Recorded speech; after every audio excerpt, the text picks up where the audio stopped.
Hi guys, welcome back to The Life's Good. 3 days since I started the Rhubarb Wine, so stick around, watch the video to see what I do next.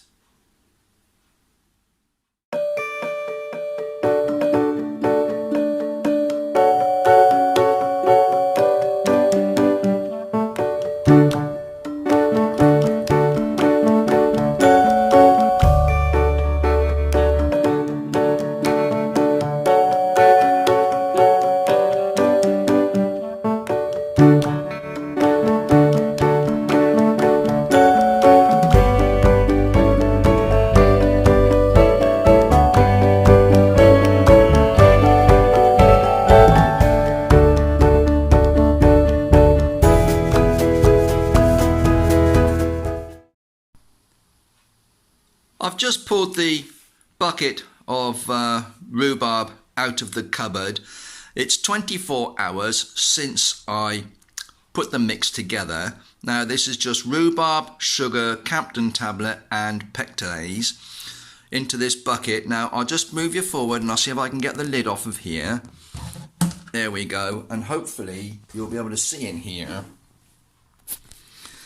that there is quite a lot of juice already in here. Now I have not added any liquid to this mixture.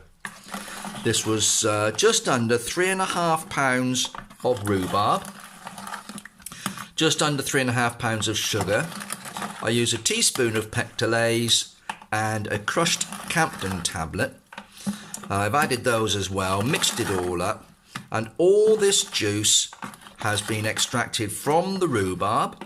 It's just the rhubarb and sugar combining, and I'll leave this. I'm looking at this now. I think I'll leave it another day, but I will keep coming back and giving it a stir. Now I leave the spoon inside the bucket. The spoon was sterilised prior to mixing this all up. I leave it in the bucket and I pop the lid on, which keeps all the nasties out. I have not put an airlock on this. Now this is not actually fermenting, guys.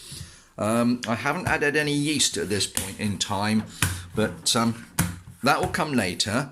But I've left the little air hole there. I haven't worried about the airlock, the bubbler, whatever you like to call it. But this now I can pop back in the cupboard, and again this evening I'll give it another stir, and possibly tomorrow morning. And I would imagine by tomorrow evening it will just about be ready for the next stage. I'll have a look at it, and maybe if I think necessary I'll leave it another 24 hours, but maybe by tomorrow that should be about ready for the next stage.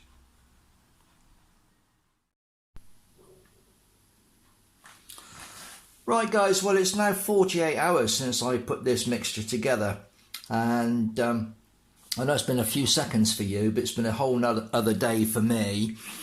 What I'm doing now, I've just had a quick look at this. There's a lot of liquid come out of this mixture, and the rhubarb's actually gone fairly soft. So I've actually sterilised a potato masher, and what I'm going to do is just give this rhubarb a little mash down, just to make sure that I get all the extra amount of juice out of that. Just crush it a bit, just squish it about. You just want every bit of juice you can out of this rhubarb. You don't have to go too mad. It's gone quite soft. I think when I put it together, I said that some people use a potato masher or a rolling pin in order to squash this down with. Well, I always wait until it's gone a bit soft before I do this. Makes it so much easier. I'm not sure I'm getting in your way. I hope you can see what I'm doing. Just giving that a bit of a mash down. You don't have to go mad. You don't want to puree it. It doesn't have to be that bad, but just to give it a squish about. There we go. Get everything off of the masher.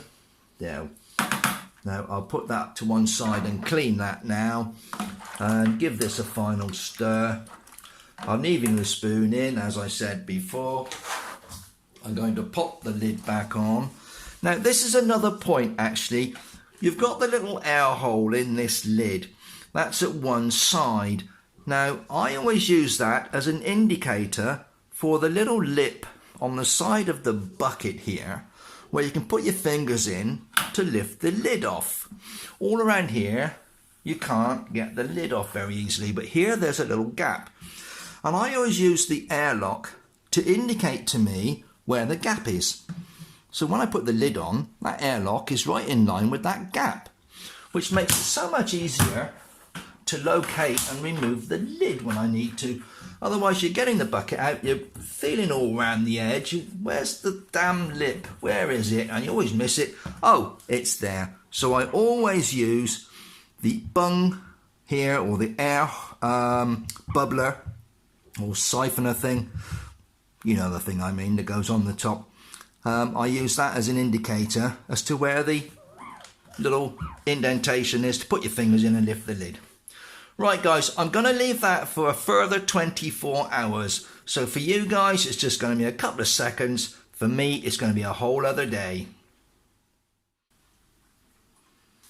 Right guys, well as you know, I started the rhubarb wine off in this large fermentation bucket. For the next stage, ideally I could do with another one of these, but I only possess 2. And the second one is currently in the cupboard with 40 pints of ale fermenting away. So I can't use the second one. So I have to improvise. What I've got is this tub here. Now this should be sufficient to strain this liquid into temporarily while I prepare this as the second bucket to put the liquid back in. That's my plan.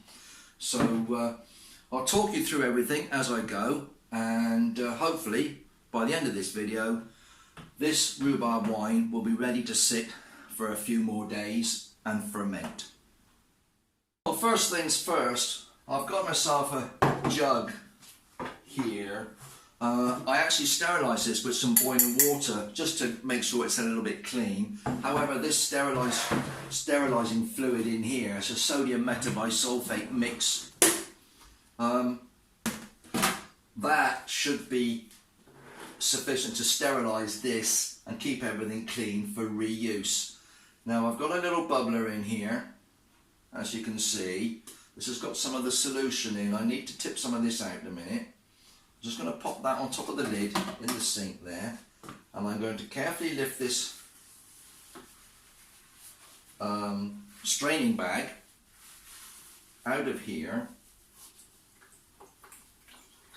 Now I've never had any issues with any skin irritation with this fluid, but I suppose if you had sensitive skin you'd probably wear gloves, some marigolds or something at this point. I don't seem to have a problem.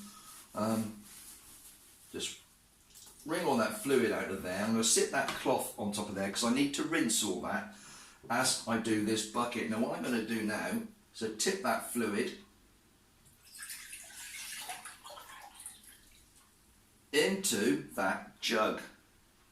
I'm just going to rinse all this under the cold tap, guys, so just bear with me while I do that.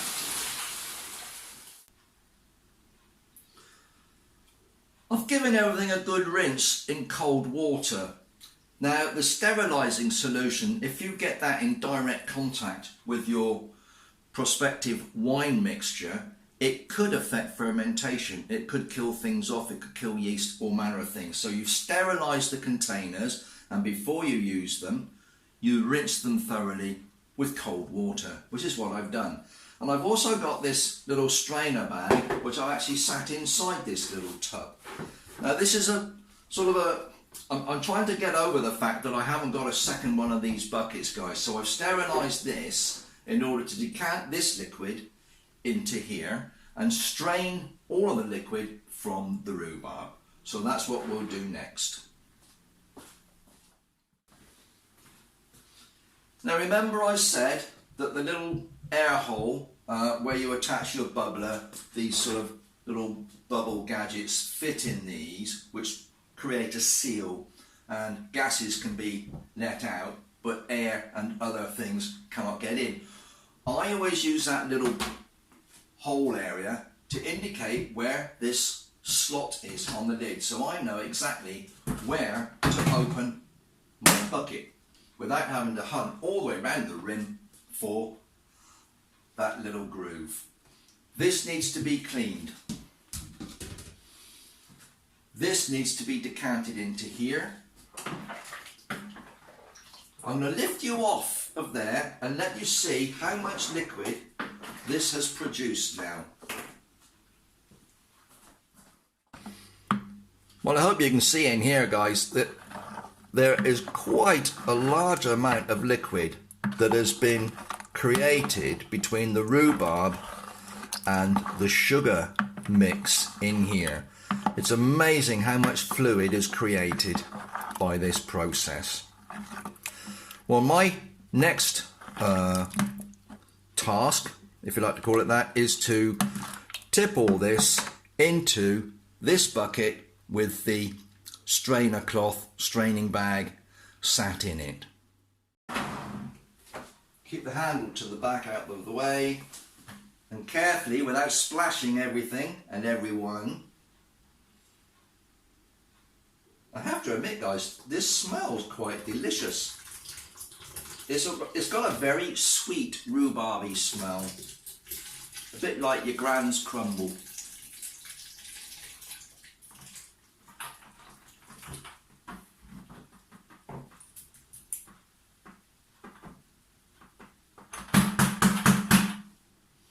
Couple of bits left in there, guys. I'll take those out with the spoon. Getting the bucket in your way now. We'll just pull those out.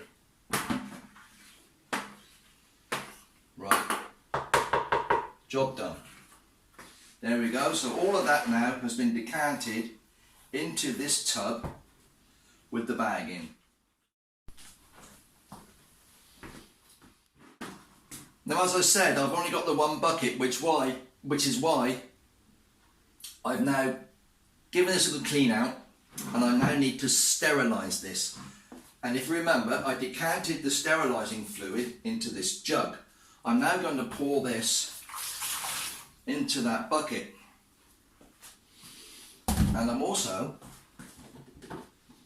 going to rinse the spoon and pop that in there as well. I'm going to pop the lid on, the hole level with the slot. Get that on there, hold the handle, thumb on the hole because you don't want it coming out, and I'm going to give this a good swizz around and get that sterilising fluid coating everything in there. And you want to give this about 10 minutes.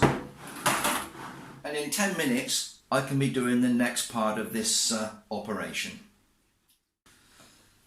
Now this is where things can start to get a bit messy. I've actually got myself a plastic bowl here, which I've rinsed with some boiling water from the kettle.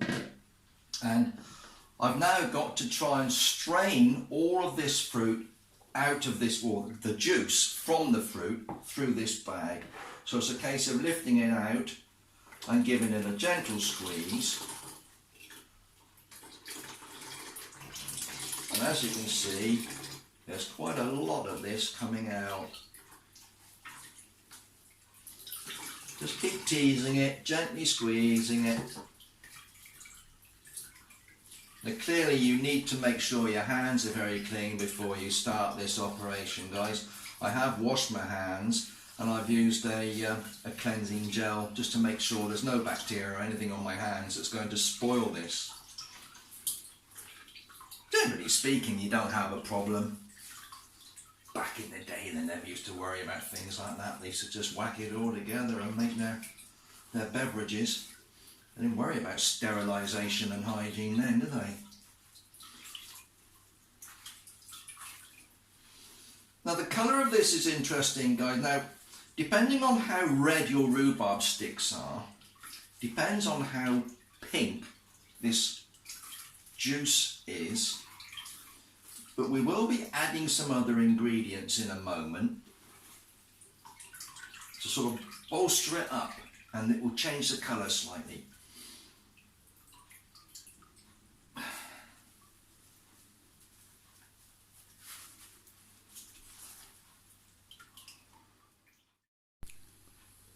Well, there you are. I've just brought you over to see that the colour of the liquid that's come off of this rhubarb It's not clear, it's not pink, it's a sort of an opaque, I don't know, what would you call that, almost a pinky orange colour. But that's ideal now for the next stage of the winemaking. Now we can start mixing things up, guys. My bucket's been sterilised, it's been rinsed thoroughly, my spoon has been sterilised and rinsed. And what I need to do now is from this was a small tub that I sterilised, and I've decanted the liquid into this as a temporary measure. I'm now going to put this liquid in the big bucket. So all of the rhubarb juice with sugar is now in here. Now on the side of this bucket you can see it's got some figures and marks. 5 litres, 10, 15, 20. I am actually making 1 gallon or 5 litres of wine here. So as you can see, the level is about 2 to 2.5 litres already of liquid in here. I now need to make this up to 5 litres. And what I do is I add some grape juice to this. I purchased a couple of litres from a local supermarket. They weren't very much, I think they're 80, 90p each for these cartons, and I'm using purple grape juice. Just box standard grape juice. And you can get white and you can get red, or in this case it's purple or green, I think they describe them as. And there's 1 litre here, I'm just going to pour that in.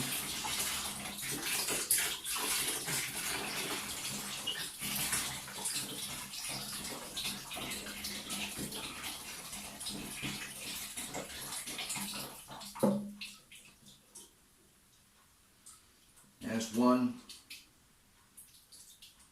Make sure everything's out.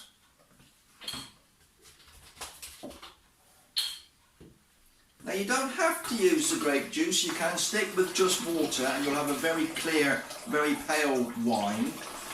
I'm hoping to turn this into something more of a rosé, which is why I've used the dark grape. The green grapes will keep it paler, like a white wine, but it will be on the sweet side. It may not be as sweet as a pudding wine, but it will be slightly sweeter than the normal sort of wine you would buy in your local shops to have with your dinner. Right, so there's the juice in there. Still short of 5 litres. So what I'm going to do now, earlier on I filled and boiled the kettle. That's now cooled down. And I'm going to take some of this water and add in here. There's a little bit of steam. It's not totally cold, but it's not boiling either.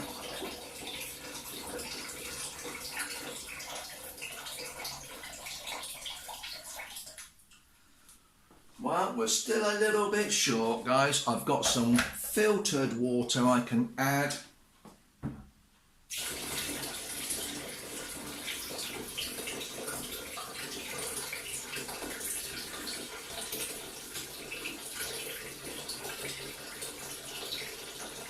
There we are. And that's almost exactly on 5 litres.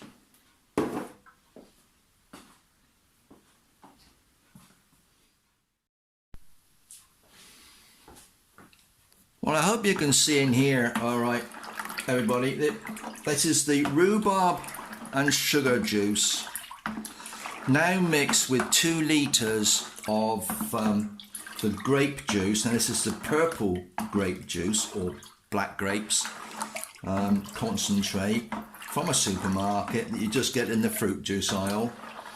And I've topped it up with water until we now have 5 litres or approximately 1 gallon of liquid. And this smells absolutely gorgeous, actually. Now the idea of adding the grape juice is A, to give it a slightly nicer flavour, and also to make it pink, rather like a rosé. When we've given that a stir, now we need to add a couple more ingredients, and I'll just explain what those are. In order to make wine, or any alcohol for that matter, you need two things. You need sugar and you need yeast, and you need the flavour, which is the fruit. So there's three things. In this case, we've got all our juice. We now need to make this active and create the alcohol content. And you do that by adding yeast.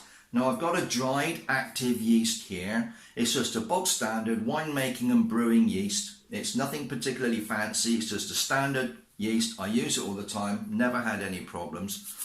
And with that, I also add a yeast nutrient. Now this helps benefit the yeast and helps it to work a bit faster and fully to the end of fermentation.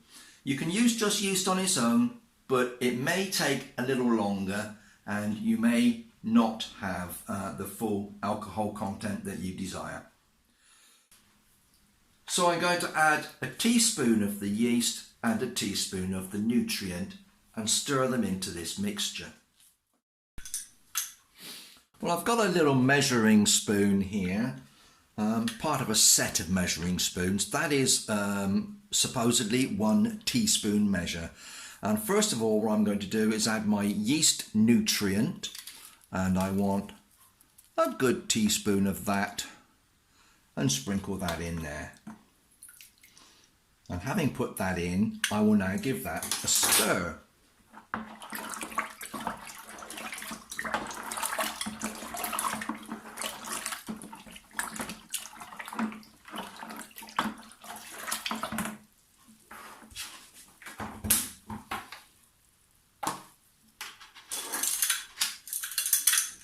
And another teaspoon of the dried active yeast. I put that in, and again we will give that a little stir.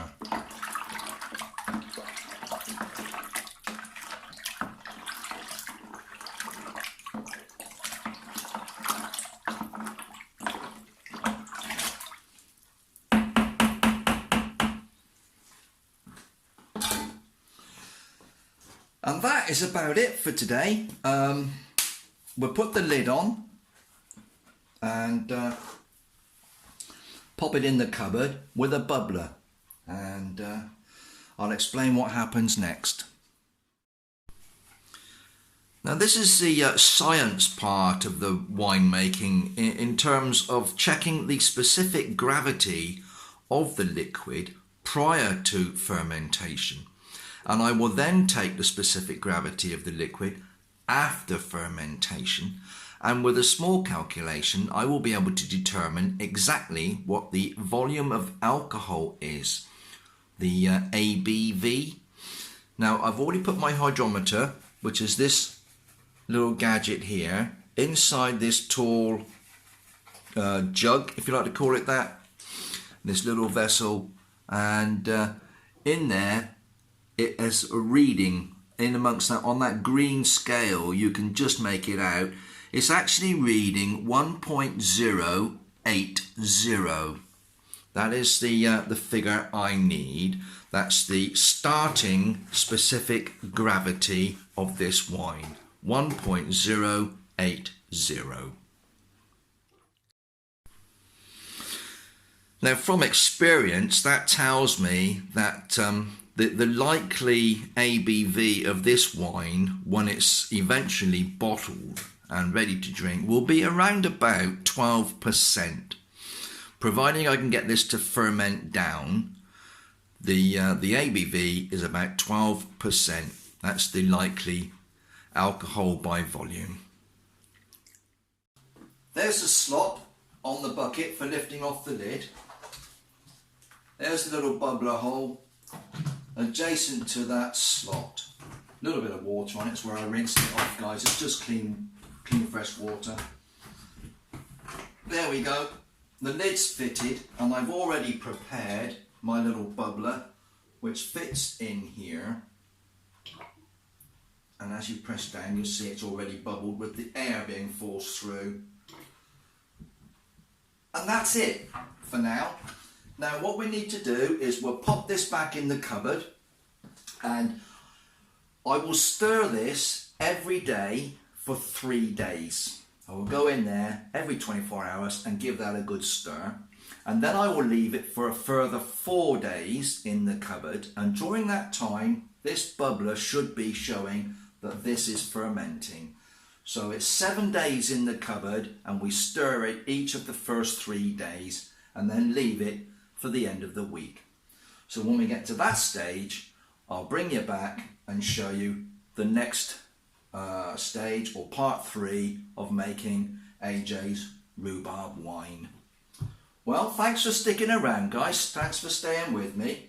This is now in the bucket, almost there, and looking forward to the results, actually. Well, whatever you're doing, you stay safe, be happy, and come back and see us soon. Take care of yourselves. Bye-bye now.